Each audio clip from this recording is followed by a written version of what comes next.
Hello everyone, hope you're doing great. Welcome to my YouTube channel.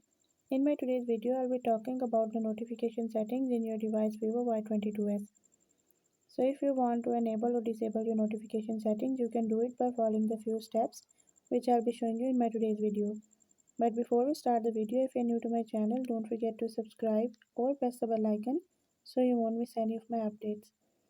Now watch this complete video and you will learn how you can enable or disable notifications in your device.